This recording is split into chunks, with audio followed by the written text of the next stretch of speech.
Hello everyone, यो चाहिँ मेरो मिनी फर्स्ट भ्लग।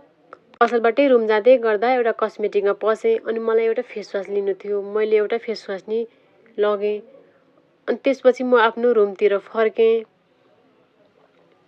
अनि त्यसपछि म वीर हस्पिटल पुगेँ अनि मलाई लास्ट गर्मी भइसकेको थियो, हतार पनि थियो, रुममा धेरै कामहरू थियो।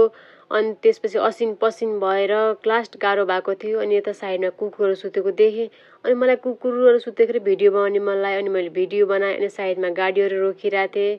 अनि त्यसपछि म रत्न पार्क पुगेँ। अनि काठमाडौँको जाम यस्तै त हो, अनि गाडीहरू यता जाम परिरहेको थिए। अनि त्यसपछि कोही आफ्नै तालले गफ गरिरहेको थिए, कोही आफ्नै तरिकाले हिँडिरहेको थिए। अनि बाटोमा जाँदै गर्दा सानो भाइहरू साइकल चलाउन देखेँ मैले। अनि मैले साइकल चलाउन लास्ट रहर लाग्यो अनि मैले साइकल मागेर साइकल पनि चलाएँ। अनि त्यसपछि एउटा सानो नानीलाई पनि मैले साइकलमा घुमाएँ। अनि त्यसपछि तरकारी बजार पुगेँ। अनि तरकारी बजार मेरो भतिजी अगाडि नै आइसकेकी थिइन्।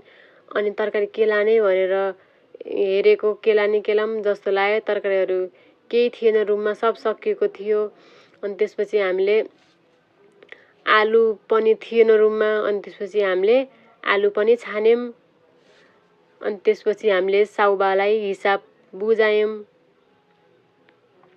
अनि त्यसपछि तरकारी पकाउनको लागि अनि मसला रेडी हुँदैछ। अनि यता दाल पनि पाकिसकेको छ। अब दाल फ्राई गर्न मात्र बाँकी छ। अनि ऊ चाहिँ दाल पकायो भनेर पुरा मख भएछ, पुरा दाल पुरा जलाछ उनले। अनि दाल कम हुने जस्तो पो भनेर हामीले थोरै अब पानी थप्यौँ यसमा। अनि त्यसपछि तरकारी पनि रेडी हुँदैछ अब। अनि त्यसपछि हामीले खाना खाइसकेपछि दुई बुढाबुढी कुरा गर्दै मख हुँदै निम्बु पानी खाँदैछौँ। Thank you for watching.